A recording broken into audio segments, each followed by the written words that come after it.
14. Donde se desvelan las misteriosas andanzas de Gaius, un traductor culto, pero descarriado. Charlábamos sobre poetas y traductores, viejos amigos nuestros con los que antaño habíamos emprendido el mismo camino, pero que luego se habían quedado rezagados y ahora estaban en paradero desconocido para nosotros. De vez en cuando mencionábamos su nombre. ¿Quién se acordaba de él? Sacudíamos la cabeza, esbozando una sonrisa débil. En el espejo de nuestros ojos parecía dibujarse un rostro que ya creíamos olvidado, una vida y una carrera desperdigadas. ¿Quién sabía algo de él? ¿Vivía aún? Todos enmudecíamos ante esta pregunta. En aquel silencio, las flores marchitas de la corona de la gloria del ausente susurraban como la hojarasca en el cementerio. Permanecíamos un rato callados. Al cabo de unos minutos, sin embargo, alguien nombró a Gaius. Pobre, murmuró Cornel Stee. Yo lo vi hace unos años, 7 u 8, en unas condiciones sumamente tristes. Entonces, en relación con una novela de detectives. Le sucedió algo muy propio de una novela detectivesca, lo más chocante y doloroso que jamás había presenciado en mi vida. Sin duda lo conocían, al menos un poco. Era un chico ingenioso, con un talento innato, además de un escritor concienzudo y culto. Hablaba varios idiomas, dominaba el inglés con tal perfección que, según se cuenta, impartía clases de inglés al propio príncipe de Gales. Vivió 4 años en Cambridge. Adolecía, sin embargo, de un vicio sumamente nocivo. No, no bebía. Arramblaba con todo lo que le caía en sus manos. Robaba como una urraca. Le era indiferente que se tratara de un reloj de bolsillo, unas pantuflas o un enorme trozo de tubo de estufa. No se guiaba por el valor de los objetos afanados, tampoco por su tamaño o extensión. Con frecuencia ni siquiera conseguía sacar provecho alguno de ellos. Simplemente obtenía placer del acto de hurtar. Nosotros, sus amigos más próximos, intentamos disuadirlo. Nos esforzábamos por convencerlo con palabras cariñosas, lo regañábamos e incluso lo amenazábamos. Él admitía que estábamos en lo cierto. Prometió luchar contra tan dañina inclinación. Por desgracia, la razón luchaba en vano y sucumbía a la fuerza de su naturaleza. Gaius reincidía una y otra vez. En innumerables ocasiones sufrió la humillación de que algún extraño lo reprendiera en público. Lo pillaban demasiado a menudo, y a nosotros nos costaba mucho paliar de alguna forma las consecuencias de sus acciones. En una ocasión, sin embargo, en el Rápido de Viena sustrajo la cartera a un comerciante moravo que lo sorprendió infraganti, y lo entregó a los gendarmes en la siguiente estación. Lo trajeron a Budapest encadenado. Acudimos a su auxilio una vez más. Ustedes, que se dedican a escribir, bien saben que todo, desde la calidad de un poema hasta el destino de una persona, depende de las palabras. Tratamos de probar que era cleptómano y no un delincuente. Por lo general, cuando es conocido nuestro, lo consideramos cleptómano. Cuando no lo es, en cambio, lo consideramos un delincuente. El tribunal no lo conocía, por lo que lo declaró delincuente y lo condenó a 2 años de prisión. Después de salir en libertad una oscura mañana de diciembre, poco antes de Navidad, Gaius irrumpió en mi casa hambriento y andrajoso. Cayó de rodillas ante mí y me suplicó que no lo abandonara, que le ayudara, que le consiguiera trabajo. De momento quedaba descartada la posibilidad de que publicara escritos firmados con su nombre auténtico. No obstante, no sabía hacer otra cosa que escribir. Intercedí a su favor ante un editor amable y humano que al día siguiente le encargó la traducción de una novela inglesa de detectives. Era una de aquellas basuras con las que nosotros no nos manchábamos las manos. No las leemos, como mucho las traducimos, pero siempre tapándonos la nariz. El título, lo recuerdo todavía, era El misterioso palacio del conde Vitsislavo. Pero ¿qué importaba? Me alegraba de serle de utilidad, y él se alegraba de haber hallado un medio de sustento, de modo que acometió la tarea con entusiasmo. Trabajó con tanta diligencia que entregó el manuscrito 3 semanas después, antes de que venciera el plazo establecido.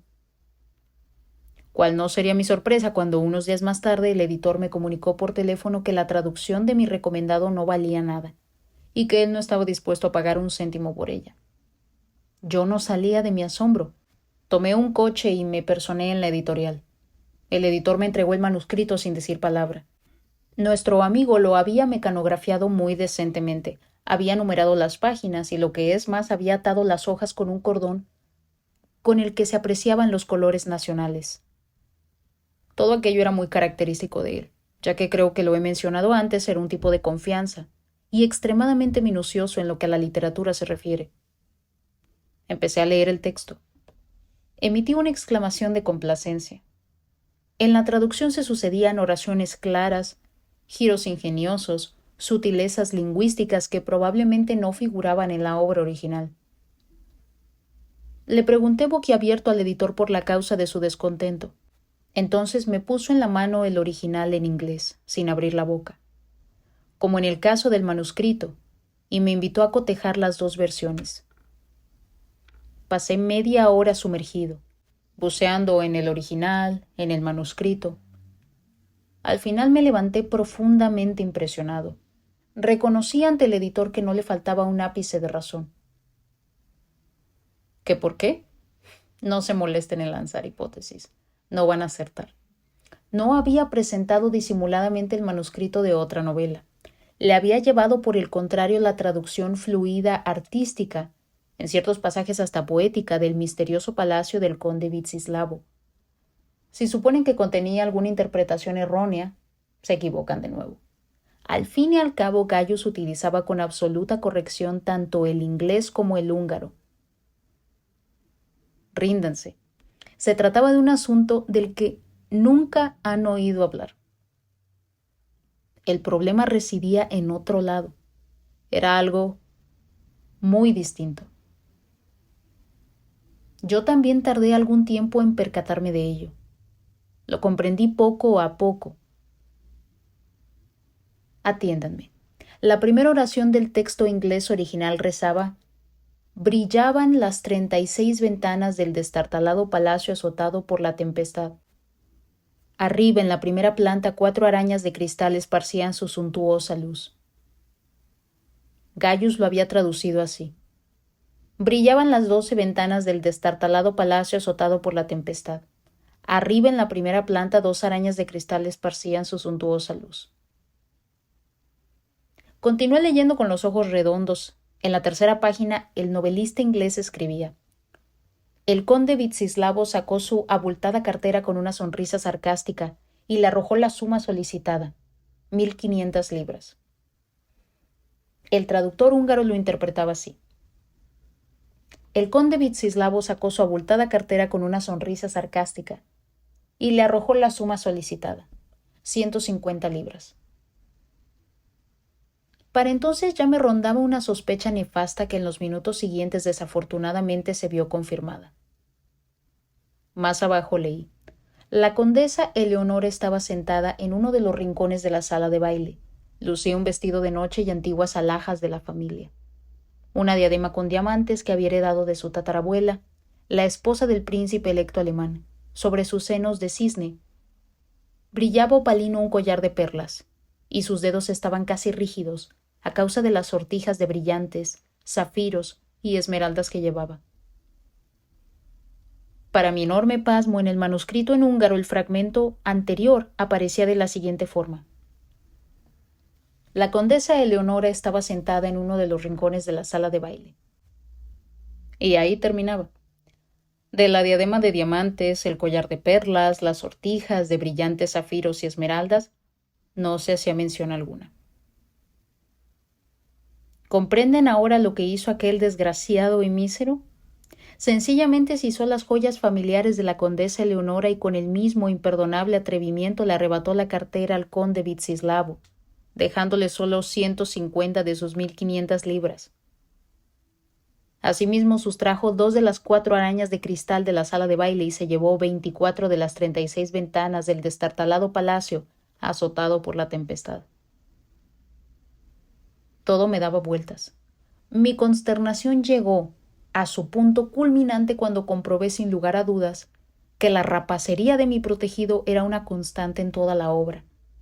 Conforme avanzaba, la pluma del traductor empobrecía a los protagonistas que acababa de conocer, violando la inalienable santidad de su propiedad privada, sin respetar bienes inmuebles ni inmuebles.